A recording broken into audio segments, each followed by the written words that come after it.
Good morning, good afternoon, good evening. This is your host, Skip from BK of the Dreams Money Can Buy podcast. And in the building today, I want like a quick, quiet drum roll, please. We got one of the head, or actually the head creator, creative, not creator. He did create it, but the head creative of the Aerialist, something that I don't think people really actually speak about. Obviously, he has a really strong platform of 600 Rising. These are things that we're going to kind of leave to the tail end. We got to build up this impeccable origin story of Bennett Bennett.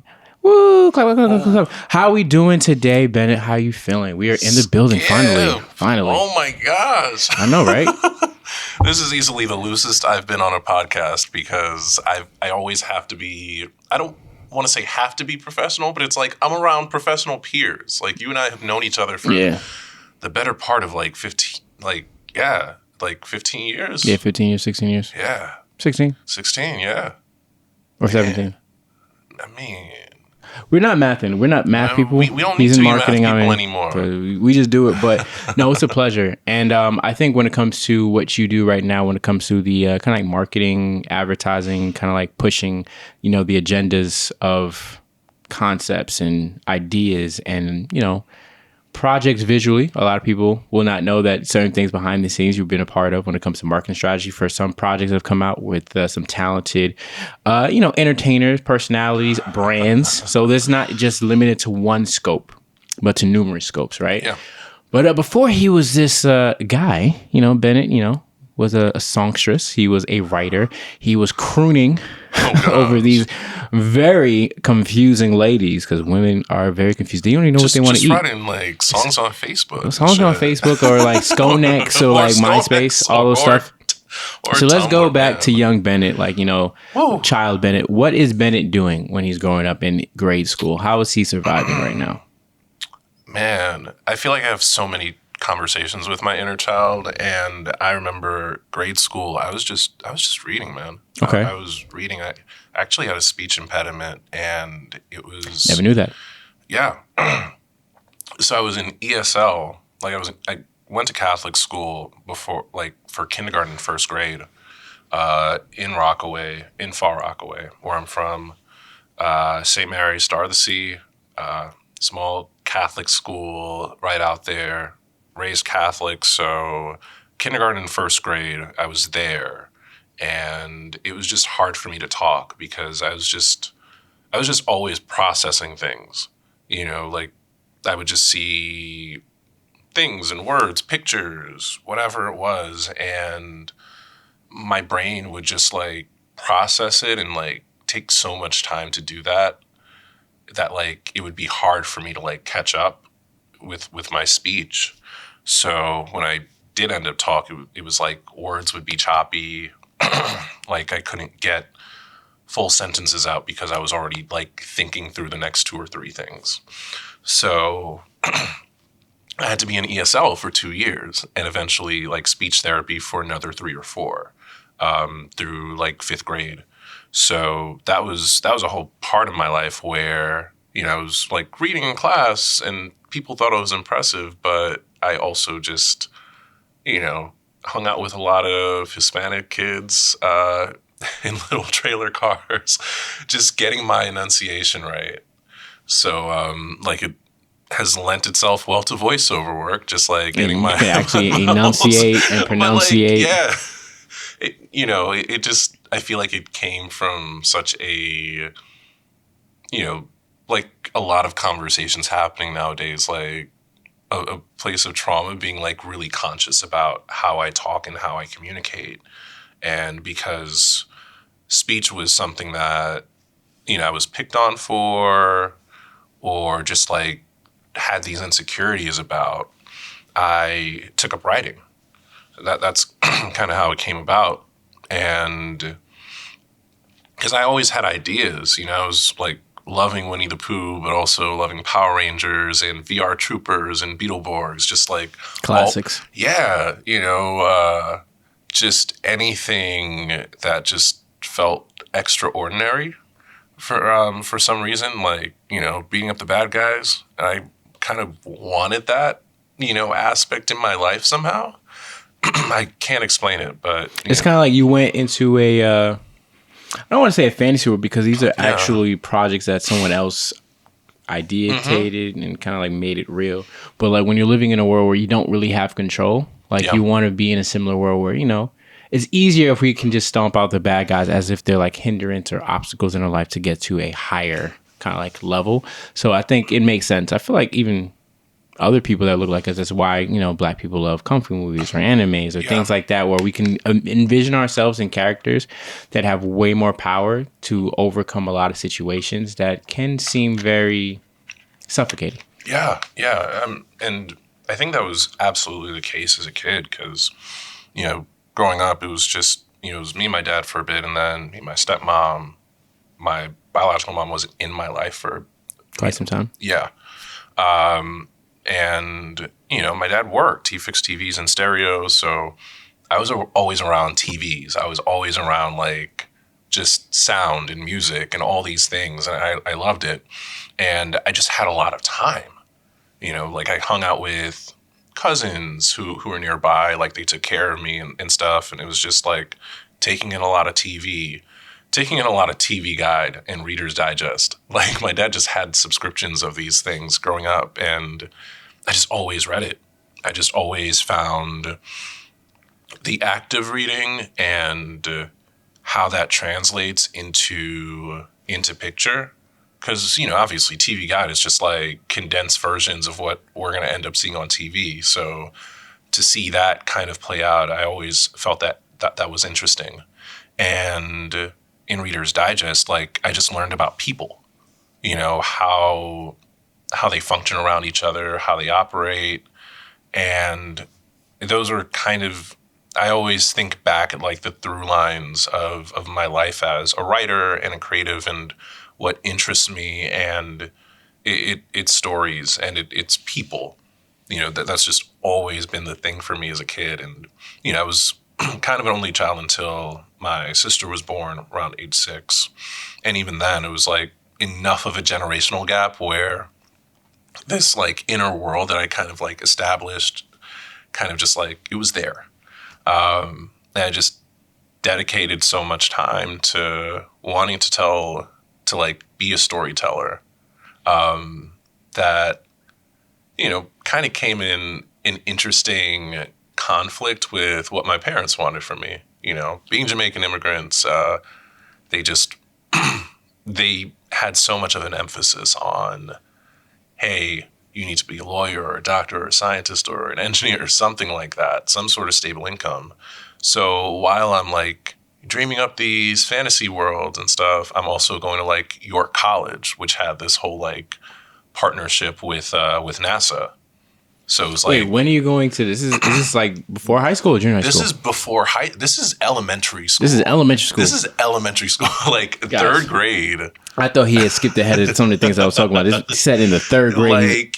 Like you're asking me who I was in grade school. Yeah, bro, like, okay. I'm listening. This was the shit. So my dad would take me to York College like every Saturday for like 2 or 3 years. And I would learn about aeronautics and making fancy paper airplanes and, you know, flight simulators and shit. Well, you know, and then obviously, you know, doing the regular school shit. And then like middle school, you know, I think that all that stuff kind of translated to, you know, me eventually doing like the Specialized High School Institute that like eventually brought me to Brooklyn Tech. Mm-hmm. So like, going from like York College every Saturday to then like going to Townsend Harris, like in Flushing every Saturday and over the summer for like 2.5 years just to take one fucking test. Oh no. In Long Island City. Like one of the sweatiest sweat boxes ever to like, you know, do just one thing for like a few hours in a day. And like, New York is clearly up in arms about like the Specialized High School exam, but like it felt like a rite of passage. It like you put in all that work just to do that.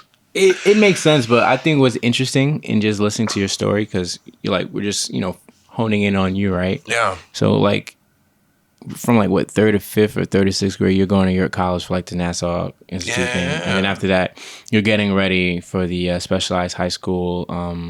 So I know the initials is SHSI, right? Yeah. I forget what the other thing's called, but like us studying for that, because I think I was studying. I don't remember which school I was studying to study for that exam, but it is something that you have to put blood, sweat, and tears into. Where it's just like it is preparation for what you have to do when you go to the specialized high schools, because this is not some walk in the park. You're not going to go in there and be like, I'm just going to do the same thing I was doing in elementary and middle school. I'm just going to crush it. Like, I think you going to any of these schools, I think people that, you know, me and Bennett we're in the same graduating class, Brooklyn Tech. I don't even care how I feel about these people, but we survived that situation. If you ever went to any of those specialized high schools, this is a special like fraternity, sorority that is. So I understand, but here's the thing though. What your dad kind of like low key did, and my dad did the same thing. There's an interesting like amount of discipline that is given to us, like having to give up your Saturdays or your parts of your weekend to do something that's bigger than you, right? And it's kind of fascinating that it makes sense when it comes to how you work, when it comes to we get onto the later years of things that you've built up by yourself and having to work with other people and institute things and create foundations for your platforms, for your processes to move.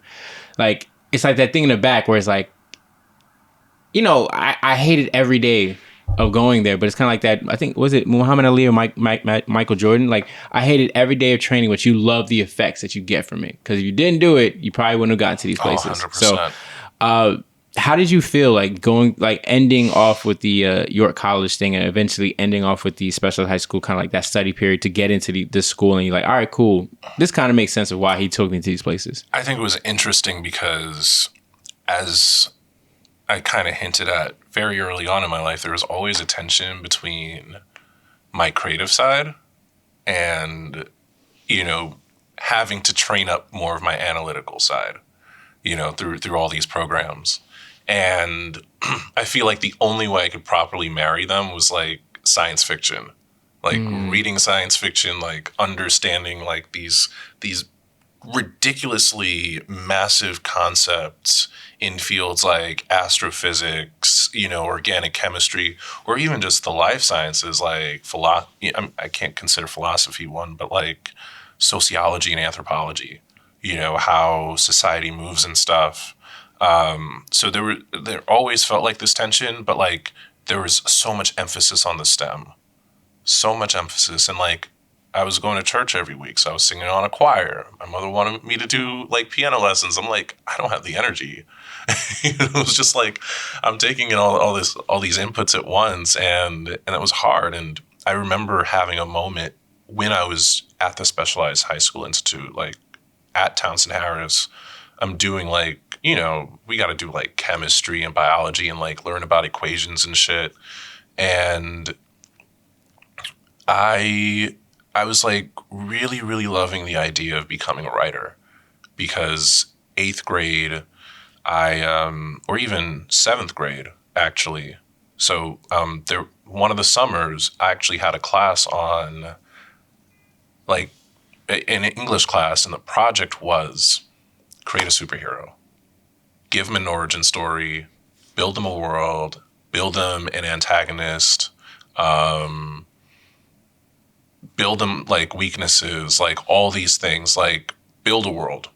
This Haitian guy named Mr. Michelot, I always remember it because it changed my life. It was like, oh, wait, I love superheroes. I love how superheroes work. I love how people work. Oh, I could just like translate that into this.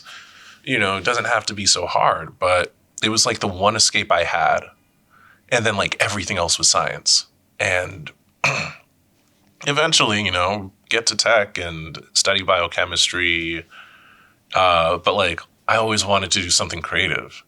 You know, Gateway, if, you know, if anybody who went to Brooklyn Tech around like the 2000s. So basically, like, I think it's not there no more, right? No, it goes by it probably goes by a different name now, but I'm so certain that there is like probably only 1 or 2 majors at Tech that are like 4 years long, where everybody else is 2 usually. And like I fucking chose that one major just because I'm like, you know what? I know all this stuff already. Like, let me just do this, whatever. And it was just like 4 straight years of just like AP Bio, AP Chem. But like I was the creative person in a room full of future doctors and engineers. And you're I like, always why am felt I that. here? Yeah, there were like, it always felt weird. It was like, I can be on par with a lot of people like testing wise, but like the interest, I wasn't the kind of person who like took notes. It was like, I would just like read. I was just good at that. And I think the only classes I like actually took notes in were social studies based and English based, just like to understand those concepts more. But like the science, it was just like I'm gonna read the textbooks because this is what I'm comfortable with doing. But it was tough. Like I would be around TLA majors or media major. You were a media major, weren't you? I was not. I was an architecture major. You were an architecture and major. I only was in architecture because my writing wasn't good enough for law, society, and English. Because the funny thing is, if I had to go back in time, I probably would have did law and society or something like that, just because I loved history. And and of course, we're going to bring it back to him because I was just listening, taking mental notes. But what's fascinating when it comes to like children of immigrants is that we don't tend to listen to our gut on things that we actually want to do, right? So when I'm doing architecture, and I appreciate it, it taught me certain things about technology and building things, and I can do 3D renderings, and that helped me get an A in 2 classes. I flex the fuck out of those classes. Yeah. I never want to do architecture again. I want to pay other people to do it. But the things that you learned from like science, it's kind of like connected to when you're growing up, right? So your reading comprehension is so much higher just because you were having to overcome the speech impediment, right? So you're reading so much to comprehend the world around you when it comes to just the Reader's Digest and the TV guides and all the things that are going on. You're teaching yourself, you're reading yourself, you're creating worlds in your mind, and also just easier for you to understand it versus like a teacher where it's like, I don't really need to take notes because my comprehension skills is good. A lot of people's reading comprehension is trash. And I have to look at the camera for that because it's really bad. People be reading and be thinking that it's something and it's not that. But that's the fascinating thing of like, you're around people where it's like, I literally can do that. And I think for you, and I'm going to give a quick moment of myself, there was a moment in tech where I was in like Gothic literature. And I had a moment where I should have done drama, but I was such a chicken, right? And you know me now, I do certain things that I should have done this, right? There's certain things that it taps you on the shoulder, Bennett, and I'm looking at it. You're hearing the voice of like, it's not like if you're religious, you know that power, I'm not gonna say it. If you're spiritual, it's like the way of your purpose is like tapping your shoulder like, Bennett, what in the fuck are you doing? Because you don't want to do this. You're only doing this to appease your parents, but then it's just like, bro, there's no point of being in a job where at least you could take care of yourself, but I'd rather die because you're forcing yourself down a path that doesn't fit you. How does it feel like you're just doing all this good stuff and you're around people? It's like, I literally can do that stuff. Like media, everyone kept making fun of media, but that major was actually pretty fascinating. Mm-hmm. And it's funny because like, I think my favorite class in middle school, actually, like outside of English, like 8th grade English, because that teacher ended up having a similar project to Mr. Michelot's, and I just flipped it to a superhero project for the class. Like, that shit was fun. But, like, media class was amazing. And I was so mad in hindsight. Like, I went to Kingsborough. I eventually, like, graduated from City College. And, like, media was always home, just being around my dad, televisions, like, all that stuff. Yeah. So, like, I loved being in the control booth. I loved knowing how the cameras were operated, pan, tilt, zoom, like dolly, all the technical skills. And like, of course, it's all related. Like for me, it was just all related to storytelling. And, like, damn, being in tech for that time, like I knew it was just like, like I had this thought from last night when I was prepping for this podcast that like so much of my career to this point, right? This is the Dreams Money Can Buy podcast. And, I've had these dreams since like kindergarten, maybe 1st grade, to like just write anything and everything. And so much of the journey has had to be like survival like by like taking whatever traumas or little, roadblocks in the way, and just like having to flip it in a way that like probably pushed me off course.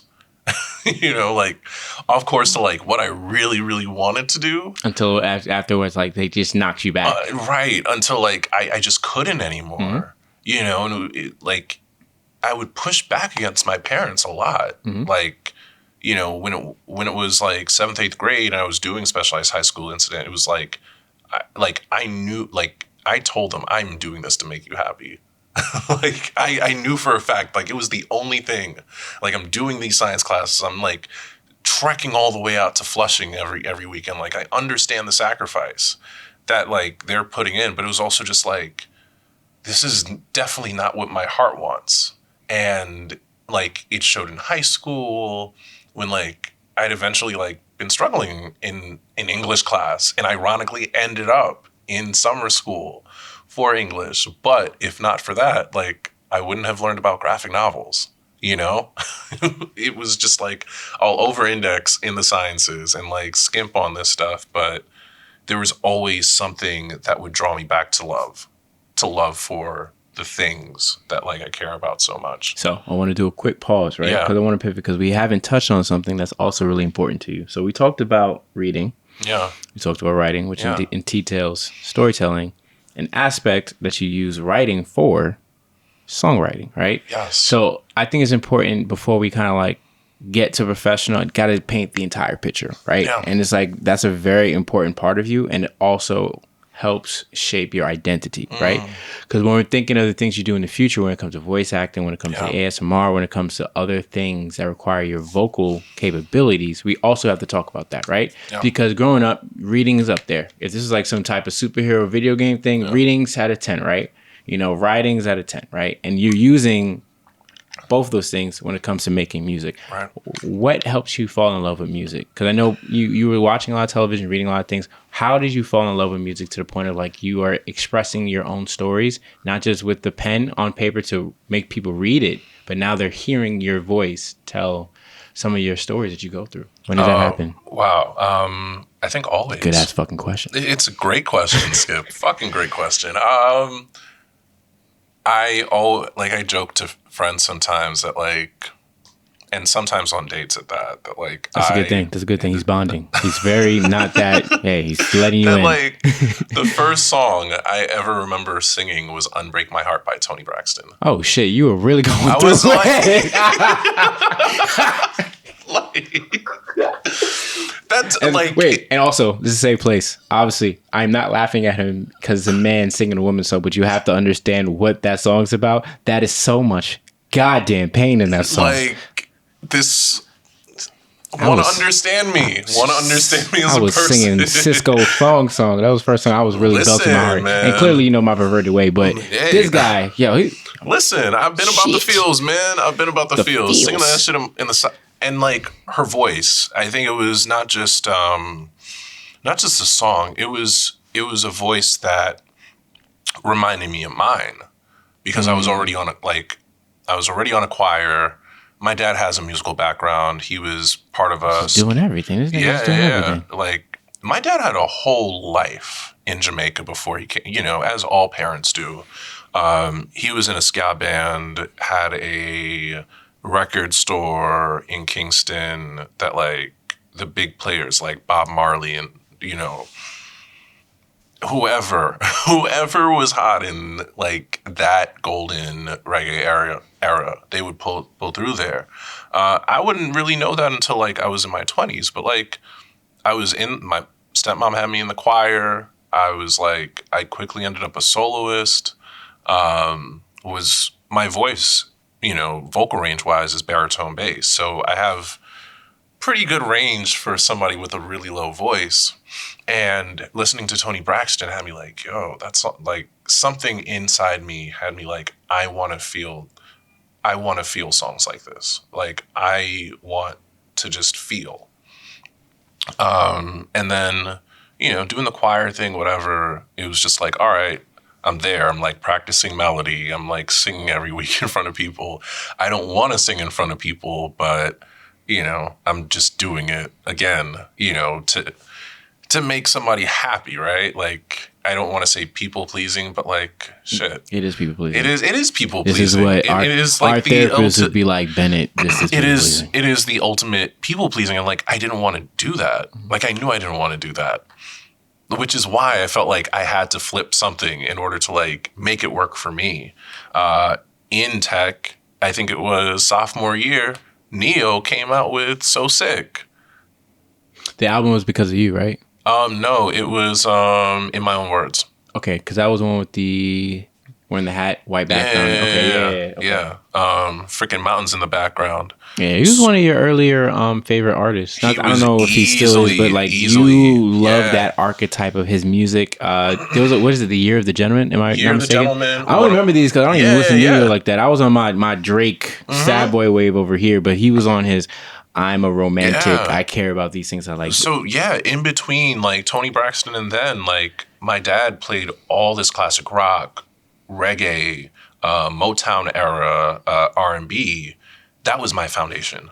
That was my foundation growing up. My stepmom like would always get her hair done like next door to where my dad fixed TVs, and they were playing shit like KTU, so dance music, house music, like electronic stuff. I love that too. It was just like I just listened to whatever made me feel good. It was like I couldn't put words to it, but I wanted to know the words anyway. So you go from that, you know, that whole foundation to Neo, just like having this hot song about like, why can't I turn off my radio? Because like, I'm so sick of love songs. And I'm like, damn, I feel this because like, this is all I listen to. This is literally all I listen to. I love songs, but I also like really, really love well-constructed songs about love. And, you know, I just do, as I do with anything I'm interested about, I just Google them. I find out he's like writing for Beyonce, Rihanna, like all these artists. And I'm like, wait, I can make money just writing for people, like chilling in the background. I don't need to like be up front. And I'm like, why can't I put that as a template for my life? You know? So I just started writing lyrics. Figured, you know what, like I already know how to sing. So let me just throw some words together and hopefully like, you know, turn it into something. And I would just only post the song lyrics to Facebook and shit or whatever social platform. Mad vague too. Like you thought he made it think that he's quoting someone else. He's quoting himself. No, I'm like, yeah, like I definitely wasn't quoting it. Yeah, I was actually like, I was taking like clips of, cause I would find like lines in my head that would end up feeling like hooks or like really, really sticky lines. And I would like put them as Facebook statuses because like that was actually, it wasn't necessarily tied to anybody, but it was like, this is a feeling and a mood that like I can only encapsulate in this. But like, y'all are just gonna have to deal with it. Like this is my brain for you. But like they were really smaller parts of things that would end up being like the first songs I would write. So like, just putting them out there and just saying, hey, what do y'all think about just like the words? Because like eventually I'll get melodies to it, but like I just need to put something out there. You know, it was nice getting feedback from people and just keep going from that. And like, you know, friends who knew I could like sing, who, you know, knew I could like put a melody together to it would be like, ooh, this is pretty good. You know, I think you remember how CUNY has like College Now classes? Yeah. So I went to Queensboro for a College Now class, music engineering. Figured, you know what, like I'm just gonna dive into this and just do that. So I actually like made a whole EP with a whole group of kids that summer. So like I was about it. It was like, how was that experience though? Like that's like something like to really like sit in because this is the first time that, you know, I don't think you discussed like the 2 times you had like those projects where you get to make your hero and the world's, right? So you haven't really talked about your first completed story. Well, not even complete story, but completed concept outside of heroes. And this is the first time you're working on something alongside other people and it's like, yo, we made an EP together. Like, how was that process of like, you know, That shit was so getting dope. the beats together, getting the vocals That arranged? shit was so dope. It was nice not being the most talented person in the room, you know, and it was nice also knowing that there were people who were like really dedicated to the shit in some way. You know, I think I always have gripes about group projects because I'm usually the person that a lot of shit falls on. Sucks being a people pleaser and also that kind of person. Yeah, we got it. No. Like, I don't, it's coming at me every which way. But going out to wherever the hell Queensboro is, like going out there every day to like put that shit together, learn Pro Tools, yeah, just like learn the basics and shit. I'm like, I can do this. And it was great. Like, I sounded terrible. Like, I sounded terrible. I'm like, I know I'm not going to be a singer, but that hook was hot. I know that hook was hot because everybody vibed with it. And, I can kind of credit it to myself, which was fun. Yeah, it's funny. Like, I appreciate that question because I never actually get to talk about about this sort of shit, but it's like, these are the moments where my inner child fought hard enough where I'm like, you know what, let's do this shit. Like I love having moments like those. So I've tried to go for those moments as much as possible nowadays. Okay. Question. Yeah. So when we're talking about, making music, obviously, yeah, because, as we kind of get back on track with finishing college and like that journey, which was a very interesting journey and very stressful because I think a natural disaster kind of got you off, right? Yeah. Really got you and your family kind of like off center, and then took so many years to get back on center. Yeah. But was music something that you kind of had to put to the side for a little bit, or were you still writing? Because, after the EP, I don't think we actually talked about music for you. I think we talked to me about book ideas, and I've read some of them, and they've been awesome. But I feel like you're such a person that there's a lot of things that you can do that until you're in a good space here, it's really hard to like make a lot of things from here, right? Yeah. So did you ever feel like, it's not that you fell out of love with music, but you had to kind of put it on the shelf for a little bit to come back to it? No, absolutely. I think, I was just always, I think if I'm not writing, I'm always listening, So like I could put music as in songwriting on the back burner because like, all right, I'm just going to keep listening to stuff. And didn't realize how like actually good of an idea that was to just keep doing that. But yeah, I think music that had to like go to the wayside once I did start college because I was doing biochemistry and tech, and then tried applying to liberal arts schools to be an English major. So I wanted to just like, I'm like, I know I'm meant to be this. But, again, in just like giving into what my parents felt was like right for me, I decided, you know what, I'll stay in state, whatever, I can live with that. I'll just pay my way through CUNY, but I will take up physics at Hunter College. So, I feel like there were always like songs and like story ideas billowing there. And it's funny because like, you were alluding to Superstorm Sandy, which was a huge part of my life. But like, I ain't trying to say any words. Right. But like the background context to that was, I was like my college journey was already crazy at that point because I was at Hunter for like 2.5 years, working in Rockaway Beach at a CVS pharmacy. That was lit. But like I flunked out. Like my first burnout episode was in college, and I was working full time. I was working full time hours. I was in school full time, and I was like in a frat. I was in a co-ed service fraternity. Yeah, you had mad things on your plate. I had so much shit. Like my life has not changed. I'm still doing so much shit, but At least there is a template. Getting a paycheck. There is getting a paycheck. There is a template to how this happens. I just, the energy's just cut out for me. And like nothing was fun. And I think it was at that point I'm taking English classes and I'm like going to physics classes and I'm like, I can't do calculus. I can't do pre-cal.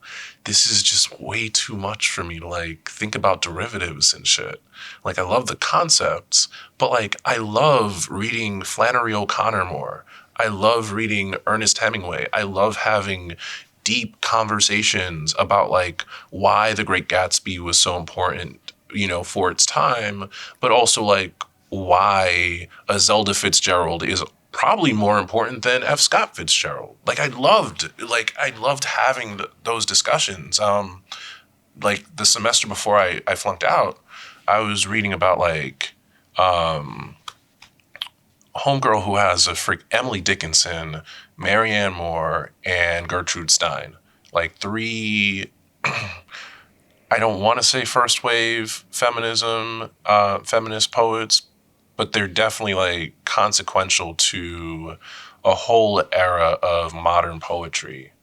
And I loved that. Like my favorite classes were literally the classes where like I could get to learn about other writers, their styles. You know, poetry, like you kind of just have like a trademark style, the same way you do as like a poet, as like a songwriter. Because I mean, lyrics, obviously a form of poetry. Mm-hmm. So I'm like nerding out about fiction, nerding out about poetry, and I'm like, oh, maybe I could like blend these things together, and like that helped like reinfuse a love for, you know, doing the things as a creative that like I like was holding back on. And by the time my brain figured it out, my body was just like, I can't. And it was just hard to show up. It's hard to show up. So I was out of school for a semester, ended up at Kingsborough for, they had a program for people like me who flunked out. And it was like, hey, you gotta get the GPA up. And I feel like, hey, look, the story back is always, I think the story back is always important. I feel like sometimes people shy away from those moments, but I feel like embrace it, right? Because I feel like a lot of times we want to shy away. When we grew up, we were watching these movies where people would just win after win after win, and that's not, you know, realistic, right? Because without, you know, a fall, you don't get to appreciate the kind of like rise. So, you know, hey, you were at Hunter, it didn't work out, and you were grinding in Kingsborough for like I don't remember what it's called, but it's kind of like a redemption thing where it helps you get your GPA up so you can get back to the senior CUNY so you can finish out. Yeah, the New Start program. Shout out to Kingsborough Community College, because that was probably my most underrated lit year of college was struggle training and busing it from Rockaway to Brighton Beach, taking like 3 trains or 4 buses. The funny thing is, if you drive there, if you drive from Far Rockaway, fucking license, my life could have been so easy. From Far Rockaway to Brighton Beach, do you guys know how quickly that is? That shit this is how you know MTA is crazy. Driving from where he was in Far Rockaway to Brighton Beach is literally like at most like 25 to like 44, depending on traffic, right? Because you're just going up, going over there, and just going down, right? Man. But to take the train, he has to take a blue line to like orange line. No, you had to take a shuttle to the orange line because you have to take the blue line. I could take like, this is hella semantics and hella like New York shit. Mm-hmm. So I could take the A to the F to the B to Coney Island and then take a bus, or take the shuttle to the B or one of the yellow lines to Coney Island, still take a bus. Or I could just take 4 straight fucking buses from Rockaway. I refuse to take buses, bro. And some days I had to because I had to work in Rockaway Beach. Like, it's funny, my work wife, like back when I was at CVS, like she lived next door to CVS. She drove to she went to Kingsborough. She drove there. Like, she would take me to work some days. Like, it was, I don't know, like, I feel like there was so much about my life that was, like, out of my control, but also, like, damn, like, why am I making it so hard on my own life? But it was a fun time. Like, I discovered J. Cole that year. Is it the warm up or the come up? It's one of them. It was in between the warm up and Sideline Story. So I was I was late to that. Like, I know to like him and Drake and whatever. Like, I think I was into Drake very early on. Like, I organized when I was a Hunter. I did organize like a couple of concerts. So like, got to have like Wale and that sort of group there one time. So like, I was up on it, but like, I wasn't up on Cole, and I didn't know why. And Who Dat came out, and I'm like, ooh, this is great motivation music for this time in my life. And I was like, all right, I'm gonna be on this guy. Like, I need to find other artists like him. I just need to like get into this mood because something has to help me get through this year. But like, I took up broadcast technology. You know, like I kind of went back to what makes me happy and what's like at my core. And I'm like, I know TV's inside out. I know how a news station works. Like, let me do that. And I did that. End up in a whole, you know, my first internship is, you know, shooting and producing a documentary for the city of New York on like the arts and culture of Brighton Beach and Coney Island. So that was a whole like pilot program. Like, it felt amazing being part of that.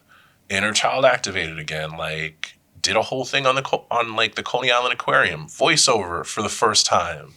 You know, people always would say, Benny, you have such a great voice for radio. Have you ever thought about that? I'm like, here's an opportunity. Let's let's go for it. So it was like a very, like, I was kind of in like a weird rock. I can't say a weird rock bottom because it was just a rock bottom. Like, academically dismissed, like having to like reset my life. And, you know, just going with like my gut and finally having a moment where, okay, this could work.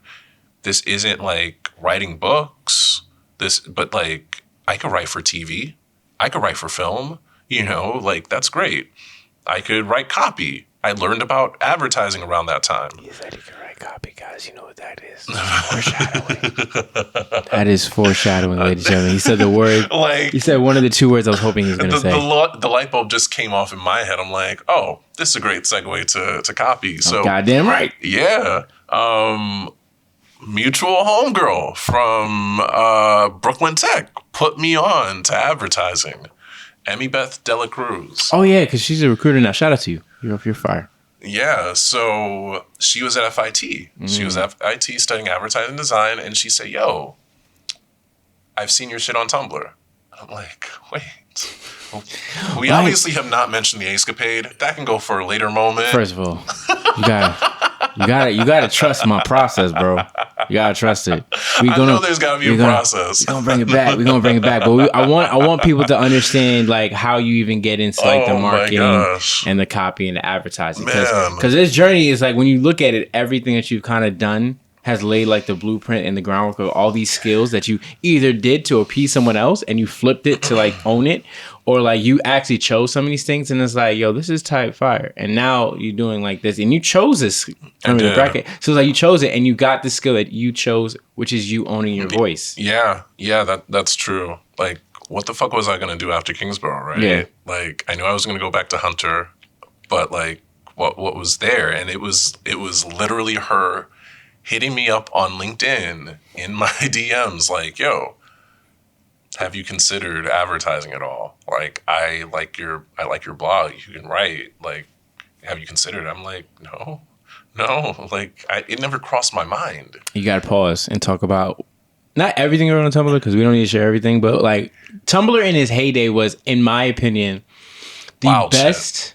No, not even that. Just like the best, like think tank, how it like grinded out like talent of like people. Like there's so many people that we know. Like we can just name drop like Catherine Alexis, Marvin Heindelin, or like other like talented musicians, writers. Mark Cameron for his podcast. Like he was writing when we were doing like co-album together, all of us, and it's like so many talented people. Whether it's like audio wise, visually, Tumblr allowed us to express ourselves. Now this is about Bennett, not about Tumblr, not about everyone else. No. But like the things that you were writing about, you were the people that when I put like my little list that helped me get a little famous and like Tumblr, I was making a list of the best blogs on a bi-weekly basis, which is hilarious to me that I got so much clout for just listing things that I liked. And putting people on. But I've always done that. Yeah. But you were a writer. Like I'm good at writing.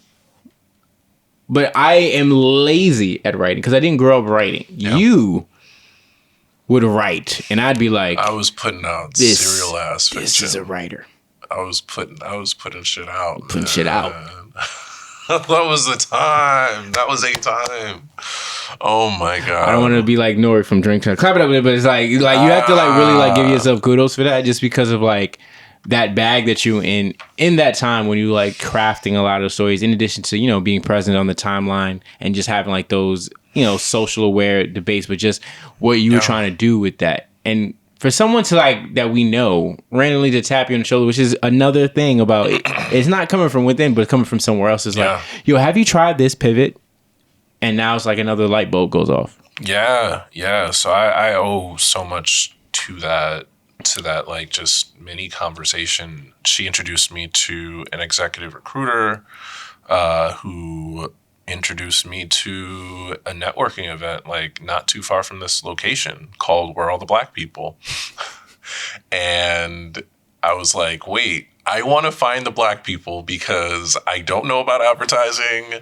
This is not something like we were taught like any part of my life. I mean, I know ads were there. My dad and I would laugh at all the shit like the Billy Mays, OxyClean infomercials. Like I loved infomercials. R.I.P. Like Billy Mays. Listen, man. There is no bigger fan of infomercials than probably me. I feel like it's such a amazingly weird part of American culture. But yeah, I like it just never fucking crossed my mind until she said that, and I had to go. I had to run with it because it was just like I've got nothing else. Like I could not trust that like as much as my parents wanted something for me, like I knew this was better. Like I just knew this was better. And I was tired of fighting. Like, I was tired of just, like, coming to blows with them about it. It was just like, I'm just going to do this. Like, I am going to prove y'all wrong. Like, I have to. It was a great mindset to have, except, like, when you've experienced burnout at least once. Like, I spent a good amount of time just networking. But it was at that first event where I found out about City College, where I ended up graduating from. Found out about MAPE, which is the internship program that changed my life. Found out about so much shit. And, like get to City College, another long-ass ride, but like more manageable, 8 train all the way up to 145. And it's not as bad because it's a straight shot. And also... hill. I feel like in New York when it's like it's motherfucking hills up there, but I feel like when you have like those long train rides, there's a lot of life going on, whether it's like doing homework, just catching up with yourself. And I remember the days before we had money and I had to like either visit my mom in like South Jamaica, Queens, which if you don't got money to take a long road, that long ass train ride to a bus for you is like, the reverse. Yeah. It's like either a bus to a train or you walk to the train. This is different though, because now it's not you going to Hunter. It's like, all right, cool. You kind of got reshifted or readjusted to this path. You go through Kingsborough with all those trains. Now you've been blessed enough to have one train.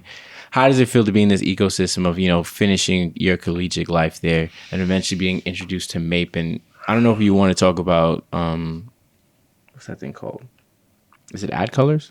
Yeah, Ad Color was cool. Mape was cool. Yeah, Because I can Mape talk goes about into Ad Colors, right? Yeah, Okay, cool. yeah. So just tell me about the City College into Mape into Ad Colors. City College, man, they just had their Building Bridges event where their ad PR program, which is what I ended up doing, it was part of it. There was just a huge difference between Upper East Side shit that Hunter was, where, I feel like when you go to a CUNY school, you expect a certain energy.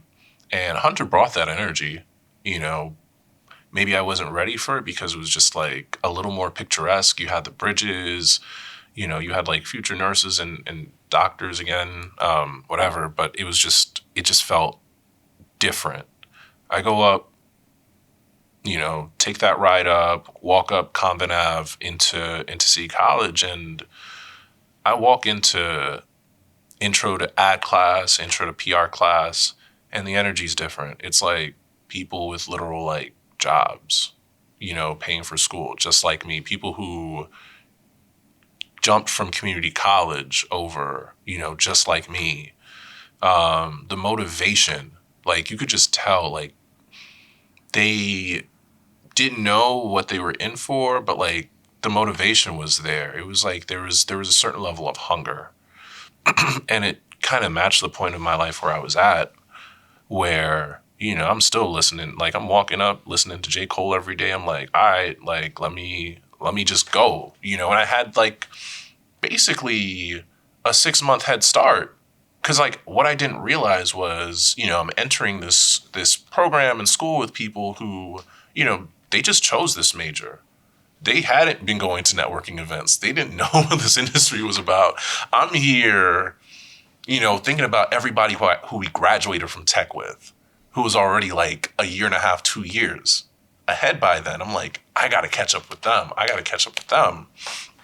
And I get to City College and I'm like, oh, wait, like I might be running a little ahead of my classmates here. And it was like a little weird, a little like interesting, but I'm like, I can't be doing this shit alone. I've been doing like, when you live in Rockaway, it's just so easy to like understand what a long ride is and how much of that ride is just like spent like in your world. Like I'm already somebody with a deep inner world. And I'm taking these long rides and I'm like doing all these things that like I've never seen a New Yorker get to do. Like when I went to hear all the black people, nobody was from New York. Except for maybe one or two of the speakers. And they had money. It was people coming from Chicago, from Virginia, from Texas, from all over the country into my city to get a career in advertising. Like, I want, like, how do we not have a home, like, how do we not play to our home field advantage? So, like, as long as I was in City College, it was like, well, I'm not doing this alone. Hey, you guys want to go to this networking event with me? Because I just found out about it. I want to put people on. So that's what we were doing. That's what I like.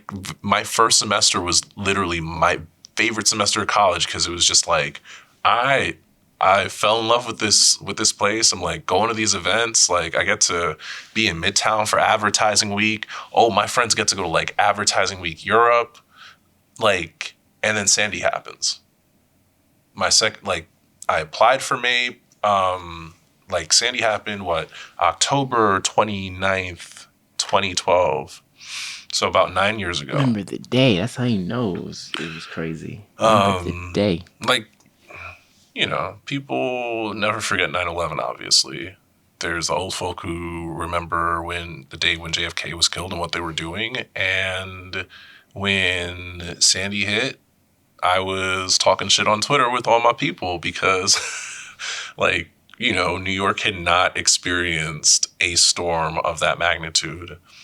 And then it hit. And, like, that's 5 years. Like, it just defined the next 5 years of my life. Because we lost a functioning house.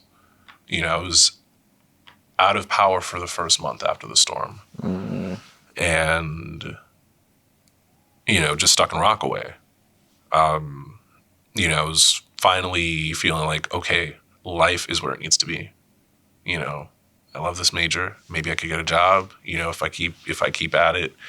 And within a month, my family and I end up like either living with our aunt in East New York or in a hotel room, which I did for the better part of the first year after the storm. So I was at City College, working in Rockaway Beach, but in between Brooklyn with my aunt, Chelsea for a little bit because there was a FEMA hotel stay there, and then the main hotel I stayed in by Rockefeller Plaza, Rockefeller Center on 45th Street. So it was a really, really great time for me to understand the hospitality industry, but just a really, really inconvenient time for you, like. Yeah. And it was so. I remember that first week because my friends Ashley, Candace, BB, Jerry, those were like my rocks. Going from Hunter, where I had friends who came from high school, frat friends. Kingsborough was okay for meeting people and like reconnecting with people, but there wasn't a consistent group of friends since high school. And I loved those women so much. They meant so much to me, and they, like them, my friend Sam, people like you and Scotty, and obviously other just longtime friends were like really, really looking out for me. But it was like in that moment where shit, like I was a fucking club president. I somehow got my MAPE application out in time because I'd missed MAPE 2012. I knew about MAPE back in 2011 and missed the deadline for it. Reapplied for 2013, and thankfully they extended it because of the storm. They gave us like a couple of weeks, and somehow found enough like electricity to like push that out and eventually get in. But it was just crazy. It was like, I just don't know how I got through it. There was a fucking snowstorm. There was a snowstorm the week after the hurricane hit. And I remember Rockaway didn't have any power for a whole month. It wasn't just my house. It was the whole peninsula. Oh, damn. Breezy Point was burnt down. The retired firefighters and cops, like, all had that community out there. And it was just like, that whole place was on fire. Everything else was underwater. And, like, we have probably 6 inches of snow blowing in a week later. And I'm, like, stranded. Like, stranded 3-4 miles away from home. Because the bus stops running at sundown. Like, no buses bringing people into Rockaway or out. So, like, the bus I was on ends up dropping people off, and we're stuck. I had to walk, like, 3-4 miles in pitch black, blinding snow just to get back to my house. And I thought I was going to lose my life that night. Like, I thought I was going to lose my life that night. I'm just like, how the hell? Like, just walking, trying to get there. And that was, that was just a weekend, and eventually, yeah, MAPE happens. I eventually graduate from City College, but, just having that, lead into me working in corporate America. Like, again, native New Yorker with a whole bunch of transplants who live in Williamsburg, who live in Dumbo, who live in the Upper East Side, Upper West Side. They don't know that, like, I'm coming to networking events, doing these internships, doing anything, or having a full-time job, mind you. And, like, my family's not living in a proper house up until Storm, like late 2017. Was it like 5 years. because it was it dropped in 2012, right? Yeah, so September 2017, finally moved back in. It was like living in a 1-bedroom, like in a 2-family home for a couple and a half years. Like our house got elevated. Like I'm just going through this stuff, and there are people who, I think about my MAPE internship where so many people descended upon New York. It was about 130 interns or fellows, and like just about 100 of them were in New York. Those people were a lifeline. Ad Color, which happened the year after, because like I didn't qualify for Futures of first year. I went in the next year, like wasn't really home then. But like I was in these positions where like advertising people were talking about blending their passions with purpose, like the stuff that's going on in society. And I'm like, well, we got global warming happening. We got climate change happening. We have, like, I live in a literal food desert. Like, if people don't know the part of, like, people know Rockaway Beach. I'm from Far Rockaway, where there's, like, you got one area with, like, a bunch of small supermarkets, like, and then a wider area. And then, like, I literally live in the in-between, where, like, there's no real proper supermarkets. So many of them got washed out after the storm. And it was just, I'm like, there are all these things happening in the world. And, like I think there was a moment where a bunch of PR folk came to my house. Like my house was filled with mold. There was water from like our basement up through our first floor, like 6 feet of water on the first floor. And they were like digging out this stuff. And like they were from this agency called Ketchum. And I'm like, oh, they're advertising people who care about people. They don't just care about brands, they care about people. And I'm like, okay, that's great. And I come into this space and I'm like, everything is just buzzword this, buzzword that. Like, why, there was a bit of dissonance. And I think part of it was like, again, like, I'm dealing with this trauma that like very few people could understand, and like raging about it on Twitter. Not the first time. It definitely wouldn't be the last time I'd rage about shit. And I'm like, I need to be doing something more. Like, nobody cares about doing anything more because there's a lot of crazy shit happening. And it was hard. It was just a time where I wanted to channel this, like, I'm going through it. My first proper agency job was as a copywriter at this place called BBDO New York. I was brought in as part of this another pilot program called the Creative Residency, where they brought people with non-traditional backgrounds in. And for that moment, it was like, all right, well, my journey is non-traditional as it gets for a writer, so I'll just do that. And we got to work on it, like a bunch of cool stuff. And then we didn't. We didn't work like for a very long time during my time there. I'd say like 2/3 of the 4 years I spent there weren't really working on anything. I was just existing, like just watching racial injustices happen, just living through. So you were on the sideline, like I was on the sideline. I was knocking on their doors, trying to get projects. Like it wasn't all like not work. My first year, like maybe a month or a month and a half in, I got to work on Bacardi. I got to be on, like, they had just established a social media team and they gave me Bacardi. Like, I got to work on like Tequila Cazadores, Bacardi Rum, Grey Goose, like social media for that. And I'm like, wow, like that was great. Like, it was like, okay, like I get to go to the music festivals. I get to see this stuff.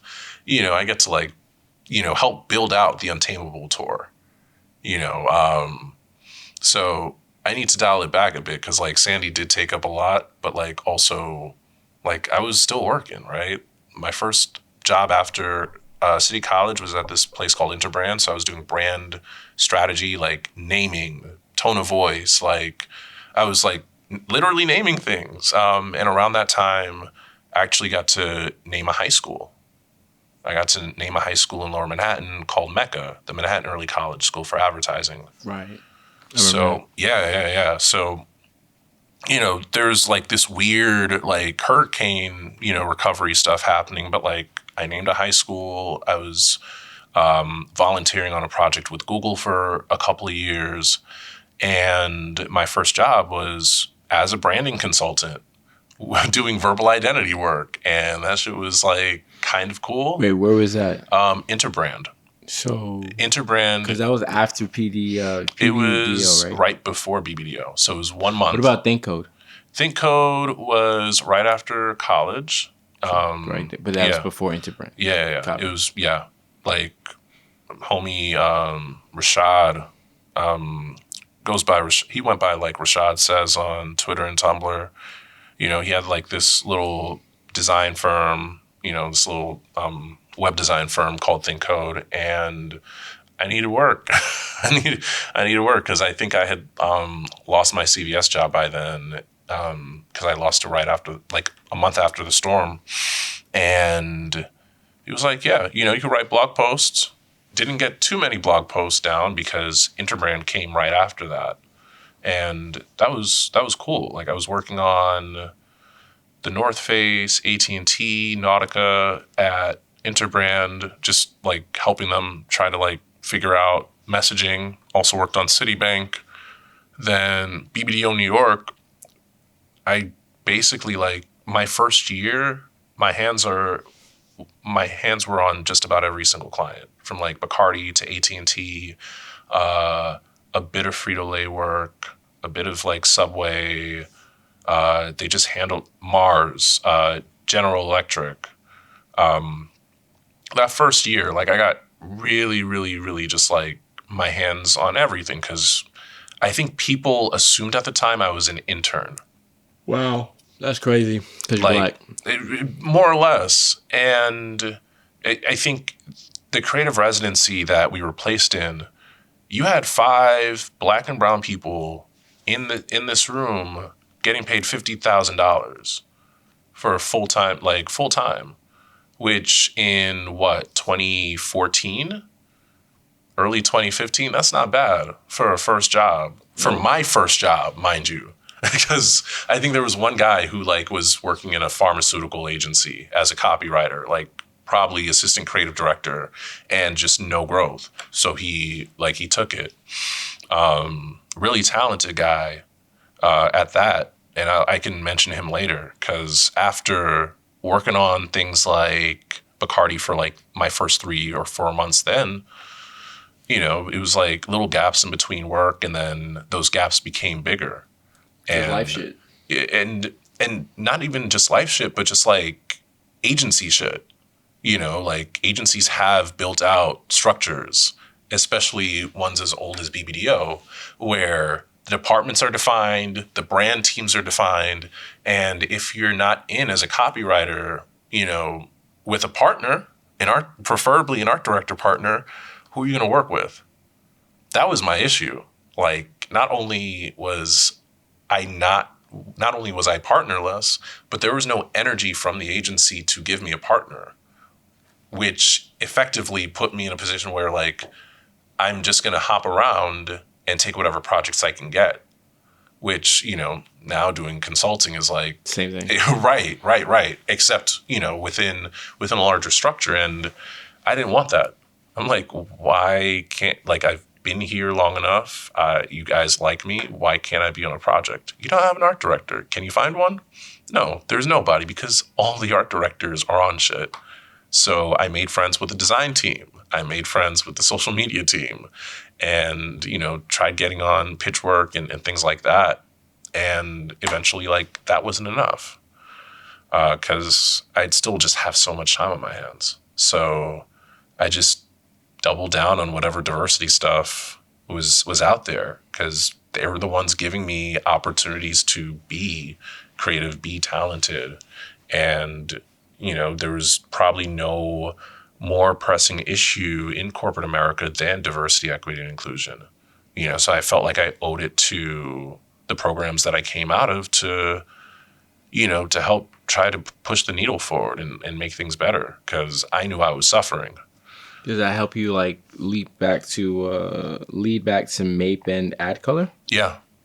So I was working with, I was on Ad Color's advisory board for a few years, and, parted ways when I just felt like, okay, it's not moving in the direction where I feel like an asset.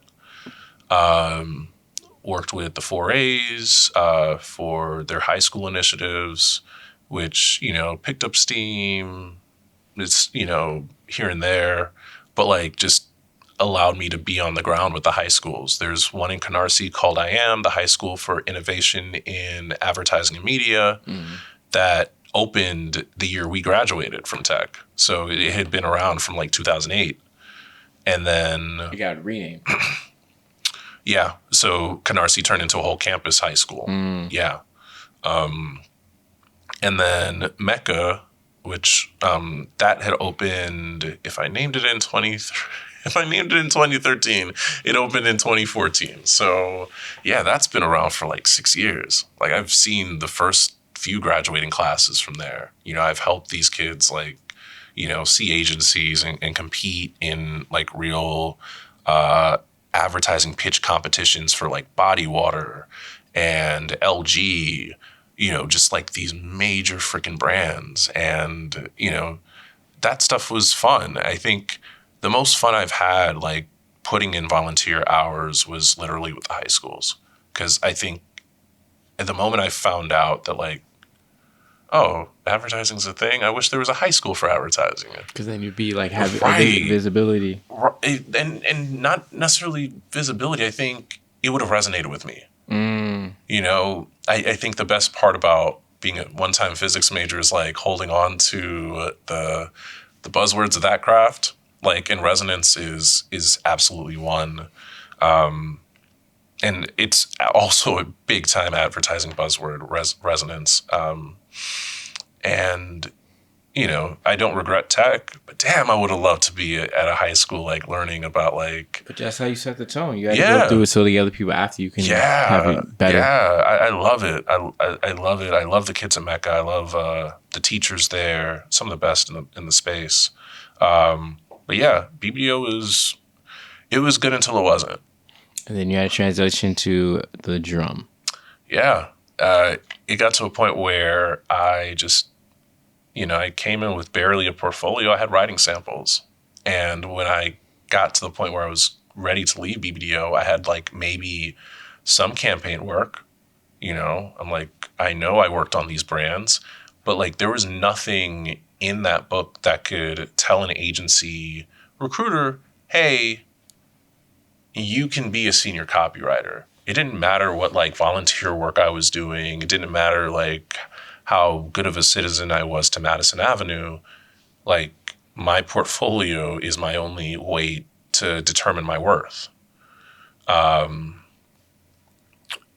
it was what it was. One gentleman who put me on to like when I first jumped in, allowed me to blog for Advertising Week. His name was Doug Zanger. One of my top 5 white people in my life. Top 5. So he worked for Ebro Darden. Oh. Ebro Darden put him on way back when. Oh shit, small world. Yeah. So I think the last time you and I properly hung out was at the Biggie anniversary thing. Yeah, because you invited me. Yeah. So small ass world, but yeah, like Ebro was there. Yeah. I hit up Doug and I was like, yo, your old boss is here. So Doug Zanger was an old radio guy. He got brought into the media space by Ebro Darden of Apple Music, not Breakfast Club, but like the cooler one. Hot 97. Yeah. Breakfast in the morning with Ebro. Yeah, Ebro in the morning. Ebro in the morning. And he was like, yo, some people give you opportunities and some people give you shots. BBDO is an opportunity. I want to give you a shot at, this may not be something you directly want, but it's journalism, like they want to build a branded content offering. You love branded content. I had loved it since the moment I jumped into the space because it's not traditional like advertising. It's more storytelling focused. Which fits your MO from since you were young. Right. And I'm like, you know what? I trusted you once, Doug. He and I had to our paths kind of disconnected after Sandy because the advertising week thing happened right before then. And then Sandy happened. I hit him up. I'm like, listen, this crazy shit is happening in my life. He's like, whenever you're ready to reach out, I will be here. And he was there in that moment. Like we got reconnected through a mutual friend from another organization called the 3% Movement. And he was like, let's run it back. So we ran it back and, within, I joined this Scottish publication. These are people based in the UK. They love their beer. They're lovely freaking people. But it's like a 6-hour time difference. I'm like putting out 4 to 6 stories a day, covering, yes, the US, but also taking in stories from the UK and Europe, handing it off to writers based in Singapore for Asia Pacific news. So I'm like covering stuff on a global level, covering media, covering the evolving agency landscape. This is like obviously pre-pandemic, which means like Bustle gets shut down, Mike gets shut down, all these like BuzzFeed's laying off like hundreds of people, HuffPost is laying off all these people. I randomly became a journalist in like the most volatile time for storytellers in media and had to cover Facebook's Cambridge Analytica scandal. Wow. There, the Me Too movement entering the ad industry. There was a whole underground movement entity, more so called Madison Avenue, that was calling out CEOs, executives who were just like inappropriate as fuck in the office, and they trusted me with their stories. And like you had freaking what's his face from the New Yorker, Rowan. I'm a forget. We'll come back to it. Yeah, we will come back to it. But like, you have that guy, putting out those stories, and I'm like, wow, I'm there with like real investigative journalists, like, competing against like, not even competing at them, but like trying to get these stories out, as factual as possible, as safely as possible, because it's just like sensitive stuff. I just got thrown in it, and didn't expect it. And then within months, one by one, every member of the U.S. editorial staff gone. Doug leaves. Like the rest of the team ends up like either getting laid off or something. And I'm literally stuck in New York. You're the last man standing. I am the last man standing. I am the last person standing. I'm like, yo, I have the least experience here. And you want me to put out the most. Like, knowing that, like, there's a whole countries full of content, like, out there. People who want to, like, push out their commercials. Like, real stories that I wanted to cover. Like, I got to cover... My one bit of leverage was, okay, I come from agency side as a creative. You're going to have me be a journalist? Fine. But, like, understand there's some shit I want to cover. I want to cover innovation. I want to cover creativity. Like, whatever I feel is interesting, like, I want that. And I covered VR. I covered some early Oculus stories and Magic Leap stories, the evolution of, coincidentally, the podcast industry and how that was going to blow up. Streaming, you know, I don't think people realize, but like all this Netflix, HBO Max, Hulu, Disney Plus shit, like this is an arms race. You know, we are in a content arms race right now, and you know, even in the podcast scene, but very specifically in video streaming, where you know Netflix is aiming to have like 500 million, so 500 million subscribers in the next few years. Yo, that's crazy. Like when you really, really think about it, this is why, you know, this Marvel acquisition that happened how many years ago? By Disney, right? Right. Like the Star Wars acquisition, the Marvel acquisition, like Pixar. Right. When you think about like how everything has been stacking up, it is literally in response to Netflix doing what it has been doing really well. But like everybody else in the space, they have IP. Like where Netflix has had sheer force of will and then lucky, I don't want to say lucky, but like, you know, Stranger Hits was as much luck as it was like really good casting and storyline. Because like there wasn't a proper hit from that streaming service before then. Like they're going sheer force of will and inclusion and diversity. And then you've got like Disney, which already had IP. You've got Peacock, whole bunch of IP. You know, you've got HBO Max, a whole bunch. So like I got to be there, be at the upfronts and the new fronts, see where television is going, see where all these things are going. And, you know, I was dragging myself, like quite physically dragging myself. Like we had just moved back into our house and, you know, it's not like that's a whole process to move back in. Like, you know, salvage things, figure out how you're going to redo the image, what makes it work so you don't have to deal with it again. Yeah. You know, I'm glad we don't have to worry about a storm anymore, but like that also took a lot of time, right? Yeah, very true. Anything can happen. Once in a century storms happen once in a decade now. But my body gave up on me. Like I was finally getting to travel. I mean, I think travel was part of like just my career, but it was such a more frequent thing because I was going to this conference and that conference. Hotels here. Hotels there. Yeah. And I was on a stretch where I was in Atlanta. I was scheduled to go to Chicago, and I was supposed to go to Houston.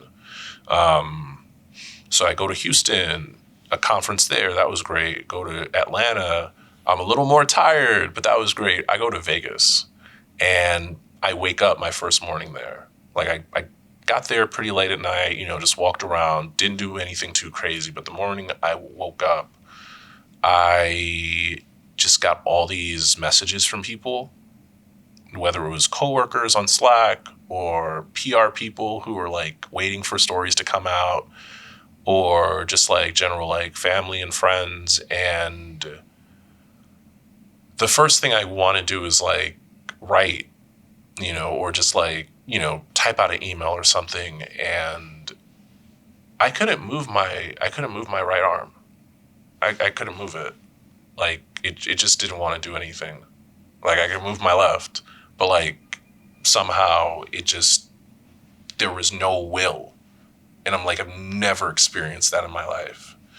And, you know, I fought this hard to be like a writer and paid to be a writer. And the moment when it just felt like I just couldn't do it anymore. That was it.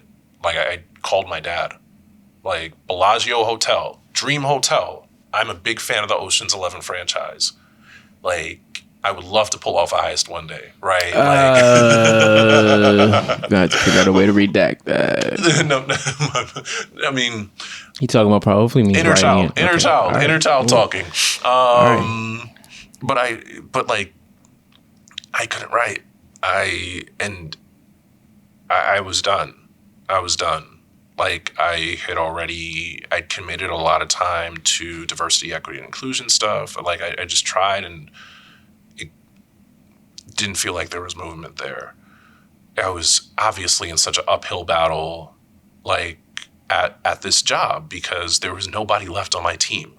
It was me and the head of the office and the woman running events and one other person and probably like a rotating cast of like people trying to bring like revenue in on the commercial side.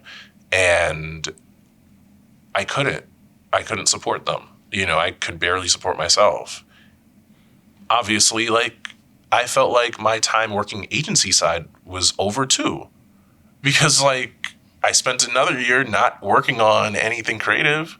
I was writing stories. People would rather have me as a running comms, as a PR person. And I just couldn't do it because that's also writing intensive. And I just quit. I quit. So you quit them, and this is before you go to Frog, and that takes This is before I go freelance. Like, I took a sabbatical. Okay. Like, I quit that job.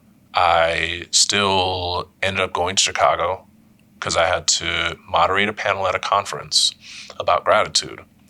And I'd already quit the drum. They tried to bring me back in just to like cover that conference. And I'm like, I can't. So I cover that conference. I'm exhausted as all hell.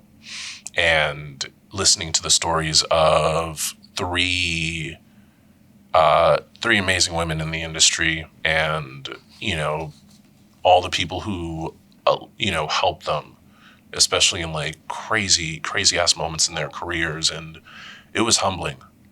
Such a humbling moment in a beautiful city, a like great conference. And I was like, all right, you know what? I'm good.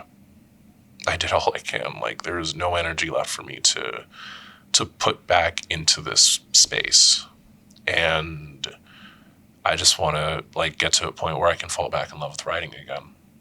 I just went home and cried and was just tired and just spent a lot of that first 3 or 4 months just like resting my brain and healing the body, just self-care, just like turning the brain off, resting the body, and just trying to figure out. So you just had to kind of like recenter. Yeah. So Frog came from that. I think or another recruiter friend said, hey, what are you up to? I'm like, well, I was doing copywriting and then like I covered media. So like, when something like that happens, it's almost like how I was studying all the sciences, right? And that's like come full circle where like I'm just this really great analytical thinker as well as a creative mind. Being a journalist that intensively for just a year, covering probably the most consequential and influential industry in the world outside of probably defense, like it just supercharged my brain in a way that like I needed time, the brain being a muscle, right? Like I needed time to process like what everything I covered actually meant. And I got an opportunity to, just edit and write at Frog Design, this beautiful shop in Dumbo with a bunch of designers, and they're just like insight people. And I'm like, ooh, that's cool. Like they just have ideas and they just like form the arguments. And I'm like reading through them. And I'm like, oh, you know what? I'm not just a writer anymore. I can be a strategist. Like I wanted to be in the branded content world. I wanted to work for the New York Times. I wanted to work for Vox Creative in their branded content studios because agencies were suffering. Agencies were suffering so bad, but publishers were suffering so bad. And the only ones who were doing well were the ones who had really great relationships with their brand partners. And agencies, like there was just, as we like to say, fragmentation. You have all these different platforms, all these different streaming services, but also like all these different agencies that specialize in digital transformation, social media, whatever. I'm like definitely like in a whole diatribe here. But like there was just so much of a mess. But the only thing that mattered was like getting a quality story from a strong, just like a brand with a strong sense of identity. to the people that it wants to matter to. And I'm like, well, this was my hypothesis when I first jumped into advertising, right? Yeah. You know, like, brands are just characters. You know, brands have always been characters to me. And, well, why don't I just build the stories, but also, like, now I can build homes for those stories. Like, I know where like a Red Bull should be putting its stuff out. You know, I know where a musical artist should be putting their stuff. Like, you can't take those memories, those insights out of your head. But what you can do is just show a brand the right way to do it, where it feels authentic to them. You know, the name of the game is just really like telling a story that feels true to you, but also feels like relatable and true to the people who want to receive this message, and taking them on a journey with you to wherever you go as an evolving brand. You know, like, there's no place for, and it shows now, right? This last year and a half, where a Target gets looted, and I black on the ad trades for not covering it like it's a brand story, because it is a brand story. Why does a Target get looted in its hometown? Because clearly the people don't fuck with it enough, right?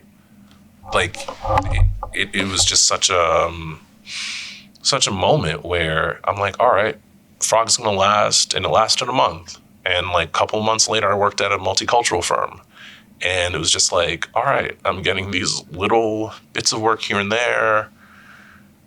The pandemic starts rearing its head, and I'm in another situation, and I'm like, I can't do this.